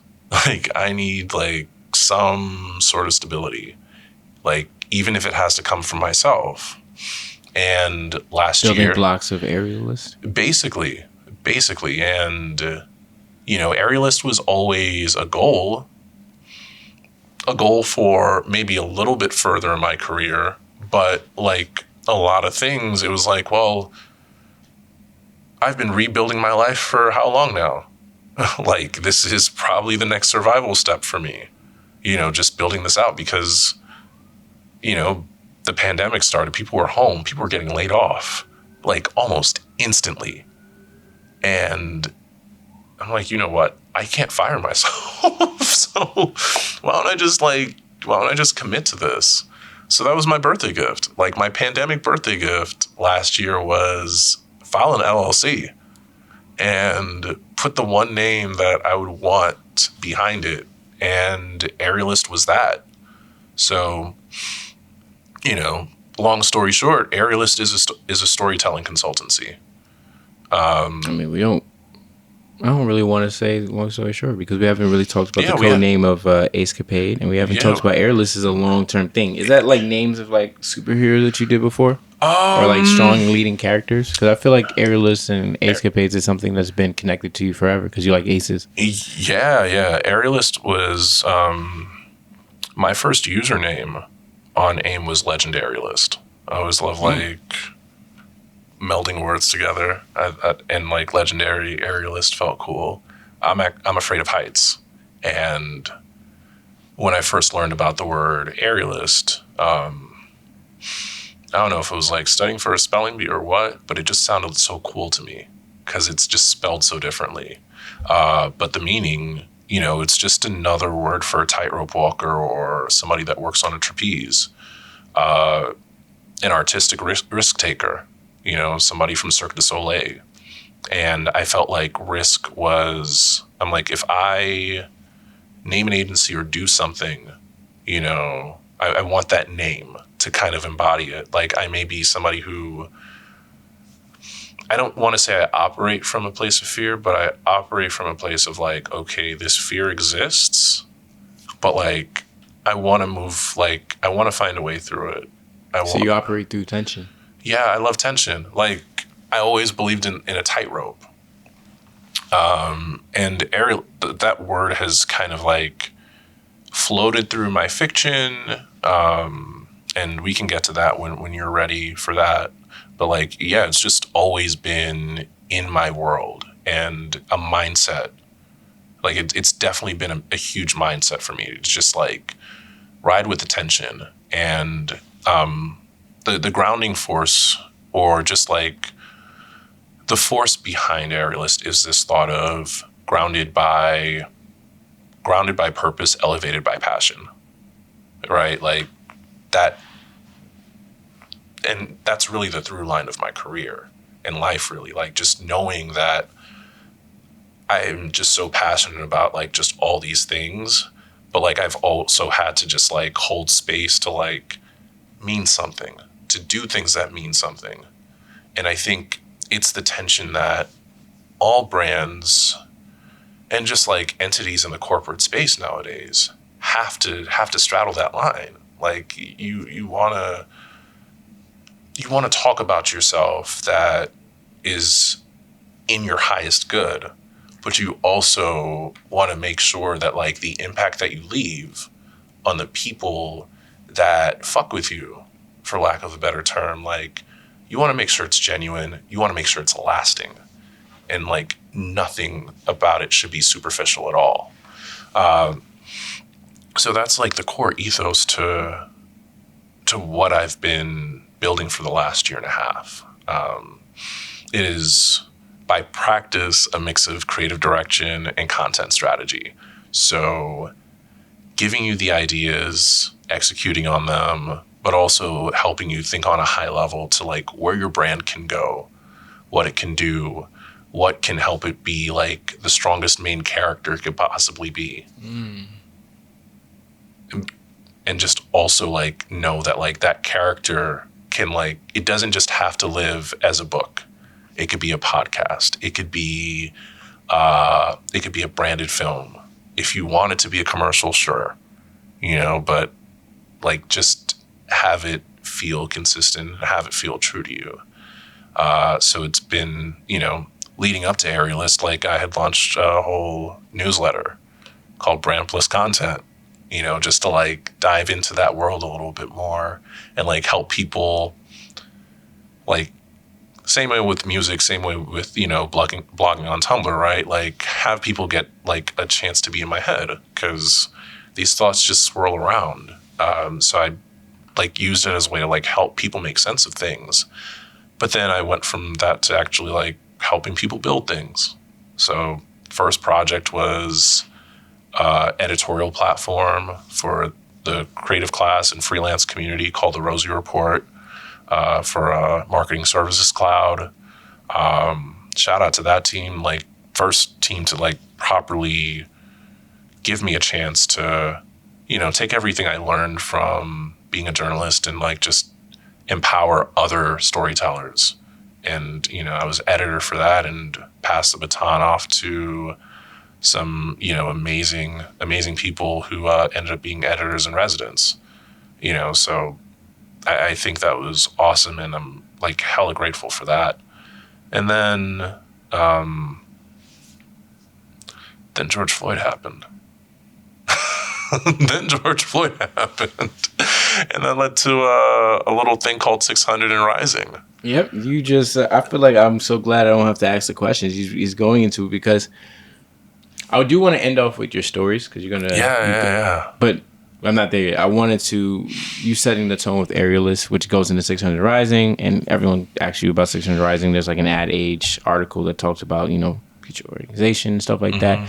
So I want you to talk about Aerialist, talk about 600 Rising, and then we're going to kind of like wrap it all up with the storytelling, because it's interesting when you look at it. There's a time that you're reading about people in the Weekly Digest, and you're doing all these things. And you were soaking up advertisements, and you were soaking up copy, and you were soaking up all these things. And now you are in connection to doing this for the future other people that are consuming content, right? It's like a big circle of like, it was this big circle of life when you're looking at it like all over the place. And you're surviving, natural disasters with your family and being a strong backbone for them. That is very strenuous. And you've done a very remarkable job. You got to think about that. I I don't know how I would have mentally been able to be between 4 different residents in 4 different locations, try to keep a job in the location as it was kind of like drowned. Try to keep a paying job. And try to keep your mind afloat, and then thinking about, when you were in the space to write, when you were in the space to make music, and then, not that you fell out of love with those skills, but you fell out of love with the process around it, right? And trying to figure out your way back to it. So, as we were getting to the point of Aerialist is also soaring alongside 600 and Rising. I wasn't trying to be cliche and use Rising twice. But, how does that feel with building like both of these things around the same time and their impact to like the industry? I remember very specifically thinking when 600 and Rising launched, I'll never understand the full impact of, one, the open letter that set the tone for it. Because it was over 600 Black people throughout the ad industry signing that thing, and we represent all walks of life. But, I joked that I've never seen this many people agree on something because we never agree on Insecure, right? Like I don't think we ever will, bro. I don't think so. Like it's such an amazing thing when that can happen, but it went to show how wide-reaching the issue is throughout the industry. How many parts of the industry, like it's such a problem in every fucking part of it. So it's that, and just learning how to navigate the nonprofit space now, because it's talent equity, it is racial justice because of the time it came in and what we can represent. And my vision for this organization, because I've had time as now a solo founder to think about that, is I definitely want this to be a lighthouse for Black talent throughout the U.S., wherever. And I want to make sure we can empower them as much as possible. And, building out the infrastructure for that takes work. Like, you're doing two babies at the same time, man. It's like you had like a 1-year-old, and you had like a freaking 6-month-old right after it. Right. If I'm not mistaken, time-wise, with how you said it. Yeah, no, but it felt like raising a 6-month-old, right after giving birth to a 1-month-old.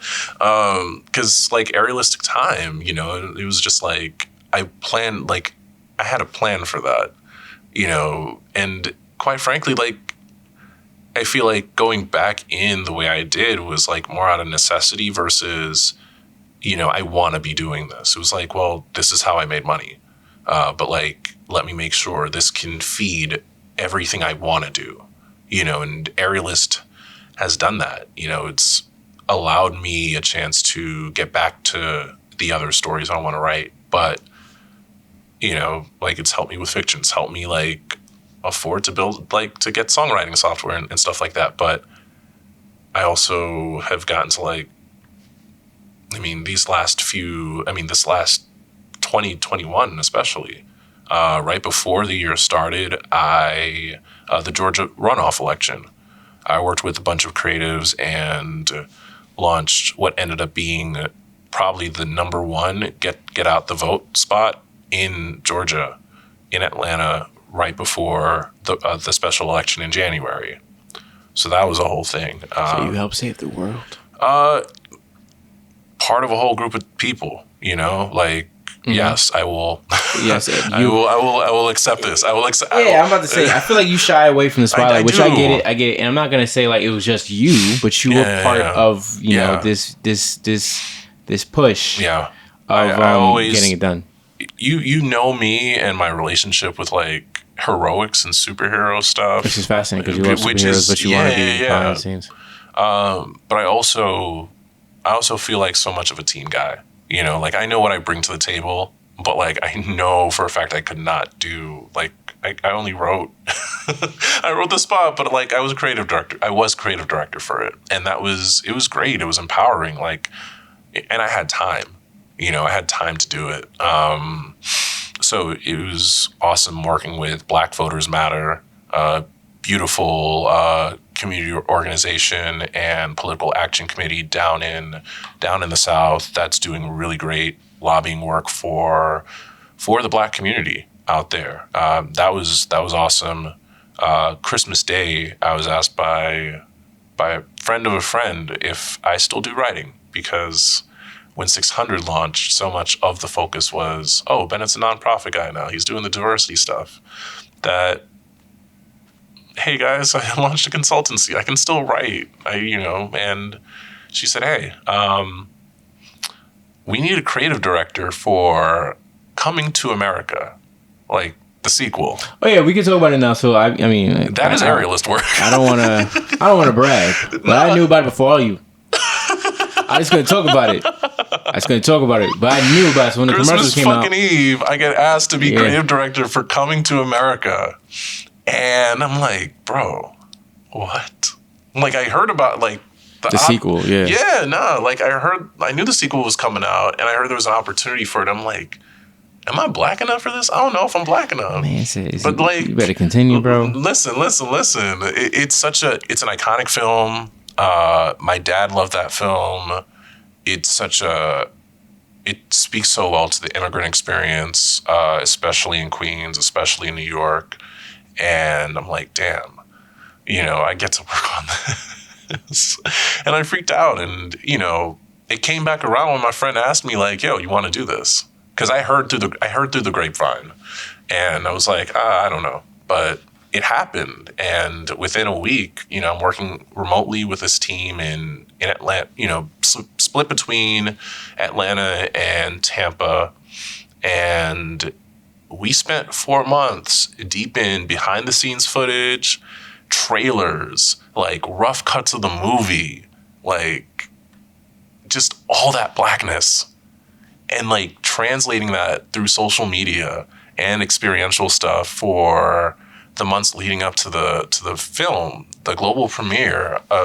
This was Amazon's biggest release at the time, because like obviously well-known property, but Amazon was like really, really trying to like start catching up, like just with the other people. Yeah. Like just in terms of like not just putting up prestige content, because you got Fabulous Miss Maisel and a few other shows, but like blockbuster stuff.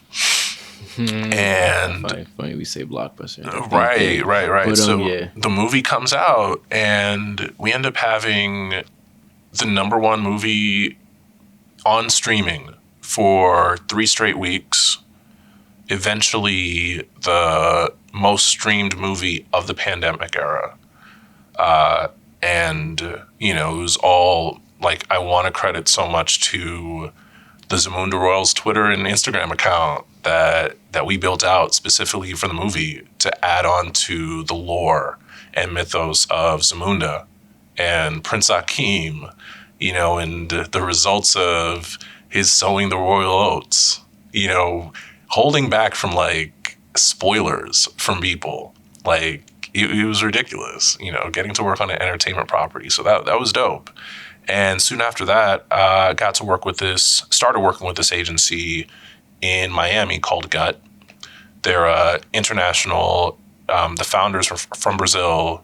They ran one of the most creative shops in the industry of the last decade, and decided to go independent. So they had launched Gut like maybe 2.5 years ago. We met in person pre-pandemic, and it means that the GoPro's dying, which makes zero sense to me because we charged it up before. But that's what it is. We're gonna have to talk about that later, GoPro. Yeah.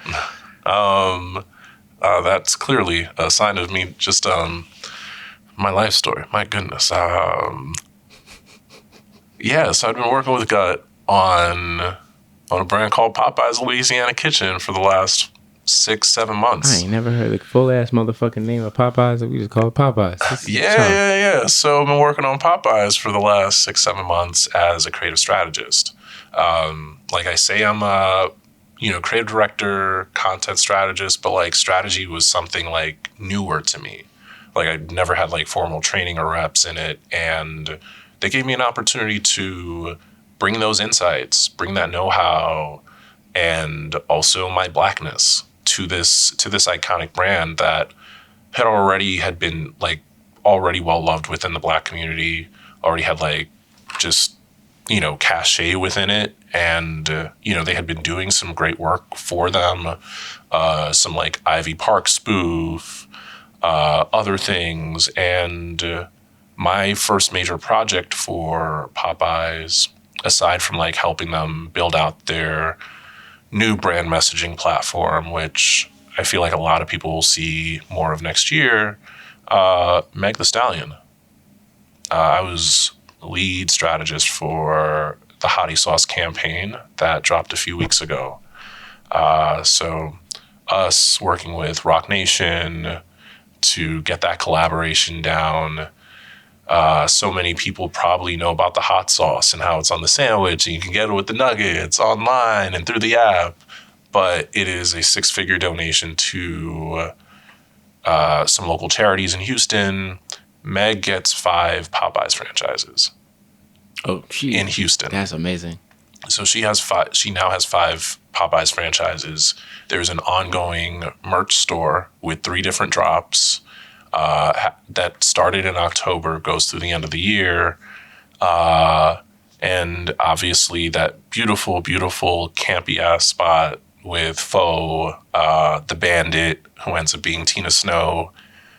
Like, it was just, like, I remember being in the initial calls about the campaign, like, yo, it would be so lit to like just bring Tina Snow in. Like, just like maybe get a Tina Snow blend of the Hottie Sauce. But I mean, just having them, you know, having it show up the way it did in a world where Travis Scott can get his own, you know, Happy Meal, and Saweetie can get her own sauce. Everyone, her own, you know, everyone's doing their thing. Yeah, everybody's doing their thing. But you were part of it. I mean, you don't like to have it on you. You don't like the spotlight on you. But I think it's pretty cool. Just even you are able to say this out loud, right? Because I feel like when this drops, it'll be at some point in 2022. So this will be dated. I'll date when this was recorded so people could see timelines wise. Yeah. But bro, how do you feel? Like, just we're almost hitting like 2 hours. Like, how do you feel with your journey? I feel like sometimes you kind of your eyes watered having to go back to certain situations of like distress. But I feel like now, just like, you know, have you ever like had a chance to sit down and like really see this journey? Like, I feel like a lot of times, and this is what I love about Dreams Money Can Buy, a lot of people don't really remember. Like, you remember, but you don't get to really take in the journey of like, yo, bro, you flunked out of school, and you now a couple of years later, you get to work with some of the coolest people in the industry, and people want to be like, man, everything's about get 401, like get 4.0 or do this, and it's like you get to work with, you know, brands and people and entities that people can only dream about. And it's not really all about the GPA. It's all about you and you actually listening to that little voice that was manifesting when you're reading, when you were with your dad on the TVs and around that stuff, and you were writing and you're listening to the Neos and the R&B music, and you're so sick of love songs. And now you're kind of like making, at those points, making music. And then you're still like, you know, I'm still appeasing other people, but that voice is getting louder. It's like, Bennett, we don't really want to do this. We don't really want to do the science stuff. And then we do this and we flunk out. And it's like, I'm starting to live my life. I'm going to make these choices. You made it with Kingsborough. You survived that. You go to City College. You luck out with whatever bits of electricity you have left to get that application in 2013 to MAPE. Man. You graduate school. You get through these jobs. Yeah. You learn a lot about the industry and these different roles that you do, right? When it comes to the brand, when it comes to the journalism, when it comes to the other things, right? All up in here, man. I know, right? It's getting messy. But it's like, I think it's important to like sit with it, because you know me, I don't know what it is with like I don't know. You're probably gonna see this as a playback, guys. Yo, I had a chill where I was like half, my eyes were half like cocked open. Like I was like talking to Bennett and I was feeling like the sleeps. But when we got to the end where he was getting excited and he's like, look, this is what I was like, I'm getting excited again. It's like, not that. No. I know. Like, I'm like watching you and I'm like, damn, I need to get some good. No, because it's not even that I was getting bored. It's like when I was up really late and I'm just like, oh, I'm pushing through. I didn't want to stop the interview because like, look, I kept looking. It's like, can I make it to the end? Because I'm pushing. Because I didn't eat. I've been like it so much happened. Yo. So much happened. It just all like it just all and you're here. Always happens at once. Yeah, it is everything. Like, it just The good, I don't the bad, know. the ugly. I don't know how. And how do I feel about it? I feel and hopefully you didn't take respect. Like if I look sleepy, it's like I'm fighting sleep, bro. No. I was just like, oh my gosh, I know I'm not making this guy tear up because like you've seen my life. Oh, so if it looked like I was tearing because I was literally, you guys can't see it, I'm under the table like stabbing myself to stay awake just because it's been a long ass process to get here. Man, but we're here. We're here because I want to be present. But look, let's honestly get back into it. Like, you are here. You're present. Yeah. You're working with these brands. You'll be getting back into writing some of your projects that you've been kind of putting to the side. You're going to get back into the music. How does that feel? Like right now, you've gone through all of these things where there's a time that you woke up, you couldn't write. You just couldn't do it. You had to call Pops and you had to go home. The time that you just didn't feel the music. You're getting back to those places. How does it feel to get back to being Bennett Bennett? Shout out to therapy right quick. Shout out to therapy. Shout out to being having a black man therapist. Shout out to that. Shout out to being the Escapade. Shout out to the Escapade. Shout out to your aces. Shout out to them wherever they are in the world. Shout out to my aces. Shout out to just shout out to my people. First off, like I know I couldn't be here alone doing this shit without people, literal angels in my life who've looked out for me, you know, from parents and family to just crazy amount of friends online and offline, you know. I feel like there was a point in time where I remember tucking my inner child in probably right after Sandy, and like, I have to go back to work. Like, do not worry. Like, I am going to make sure that I get out of this to a point where, like, you can roam free and do whatever you want. And I can support that. And it does feel great. It does feel great knowing that, like, everything that I wanted as a kid, you know, and I don't think it was necessarily money. I think friends were a huge part of it. The ability to feel heard, you know, to feel heard and understood. And the part of me that wants to compete, the part of me that wants to lead, you know, I think that's always kind of been part of me, just, you know, from the shit I used to love watching. You know, I always wanted those opportunities to just win, you know, and do it the right fucking way. And I want to believe that, you know, it may have been the long way, as is everything when you come out of Rockaway, right?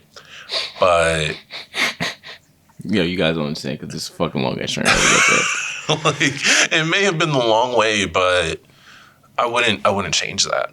I wouldn't change that because there's literally nobody who can say that. You know, like I think I've had to think so much about my blackness, my manhood, for even longer than George Floyd, because like Far Rock had Sean Bell. You know, and I know it's just a different location. Right. And like the fact that I knew that, you know, the fact that like that's somebody representing my zip code on like the evening of like the morning of his fucking wedding. You know, like this shit ain't new. This shit was never new to me. And, you know, it's nice that for the first time after like, you know, just a 10-year ride from like college shit to, you know, to Sandy to, you know, this, you know, moment in American history, you know, and just also my personal life. I'm like, I don't need to be in survival mode right now. I don't. And I need to work my way out of survival mode, but I also need to like, you know, grace has been a big part of it, as in giving that to myself, being easy on me. Cause like, I think if you were asking me that question with how I used to be, you know, maybe a year ago, maybe 2 years ago, I would have been like, nah, it's not enough. It's not enough. I'm tired as hell. I'm burnt out, but I know it's not enough because like I'm not where I need to be. Now I'm like, I have checked off some boxes that I never thought I would check, ever. Like, because I just gave up. Because I never, like, when I was burnt out and said I was like leaving and not planning to come back into advertising in this proper way. Like, I meant it. I meant it. Like, it was like, I could write songs. I could do these things, but like, it's going to be like another years long journey to get there. And now I'm like, okay, now this feels easier because like, I'm not operating from a place of like scarcity. Like I feel like so many of us had like the opportunity to think about like the scarcity mindset that supremacy puts us in. And, it was so counter to like how I first felt when I jumped in the industry, where it was just like, yo, there's so much shit. And like, I want that for everybody. Like, I live by those 5 words. Like, I want that for everybody. Like, why should this guy from like Far Rock just like get all the spoils of like these dope ass events, this industry where you can get paid good money to influence culture, inspire other people to like not just be doctors and lawyers and shit like that, but like, yes, inspire us to do that. Inspire us to like be more than basketball players and actors and like, channel our creative gifts. Like, we can channel our freaking creative gifts and not have to give up on that, and you don't have to go to some like big name agency to do that. You don't necessarily need to leave your state, your hood. You could rep your city, make some of the best stuff in the world. Rep your culture, rep your island, rep whatever. And like, put stuff out there that can like change the way people view themselves, reinforce the good in the world, push out some of the shitty, like, just mindsets that like we have going into things. Like, that has always been such the best part about being in this space. Like, knowing that like I can have a place in that space. And, obviously so much of what I do is because it was never lost on me that like, cool, I may be going through this shit, like this personal shit, but like applying for these internships and fellowships and, running into these situations, like other people should have that opportunity, but like other people shouldn't have to struggle. Like I struggled, either professionally or personally. And even if they do struggle personally, like there should be people looking out for them the way that there were for me. So I think there's always that bit of me that feels a debt owed to like what brought me here. And, I get to I want to repay that through whatever 600 ends up becoming. But I also want to pay that back to myself. Through Aerialist. Yes. All right. Well, Bennett, we crushed 2 hours like we said we would. I want you to, take this time, drop everything, like all the contact info. I'm going to put it there somewhere on the bottom, like Aerialist for 600 and rising. Yeah, like, tell them how they can keep up with you, all those things. I'm easiest to keep up with, Instagram, Twitter, Bennett D. Bennett, LinkedIn, Bennett D. Bennett. You can look up 600 and rising, so 600 ampersand rising. Aerialist, I would say best way to get to me email-wise, Bennett, BENNETT, at aerialistcreative.com. That's, I think that's it. I don't 600 know. has its own socials. Other surprises he has. Motherfuckers can Google me. You say, hey, talking spicy, but Bennett, you should. You gotta talk your shit. Bennett, thank you so much for coming through. I'm about to close out. Guys, this has been an amazing episode of Dreams Money Can Buy. I'm your host, Skip from BK. This podcast is powered by Cove Alpha, and big shout out to Slept On Creatives.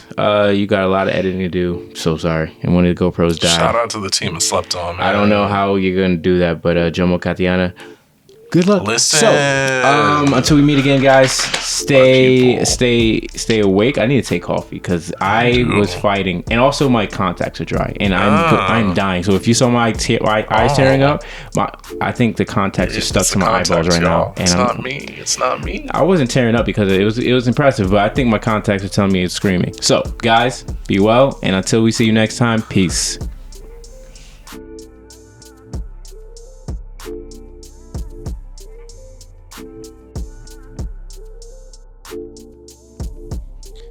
You're bonusing in the building today. So we just had a very extensive conversation with Bennett Bennett. Yes, his first and his last name is Bennett. You cannot forget his name. And definitely a interesting and very eventful journey throughout his life, just to get to being able to be doing impactful work in marketing and advertising. If you want to keep up with Bennett, it's Bennett Bennett on Instagram and Twitter. Also, he is the founder of 600 and Rising, as well as, he creates this cool newsletter, Brand Plus Content. And of course, he is the head honcho. He is a head creative of the Aerialist. So just, tap into it, keep up with him, Also keep up with me. I'm the host, Skip from BK. If you didn't already know, you can catch me on Twitter, Instagram, Facebook on Skip from BK. And this is powered by Cove Alpha. That's my home place for articles and future, other podcasts and other type of content will be there. So it's Cove Alpha on Twitter and Instagram and Facebook. And, last but certainly not least, this is content that is edited audio and visual by Slept On Creatives. Katiana and Jomo are the leaders over there. So make sure you kind of check out their stuff. If you want to collaborate, make sure you come with the money, come with the dollars, and we'll see you from there. So talk to you soon. Be well, be safe. Please wear your mask. Later.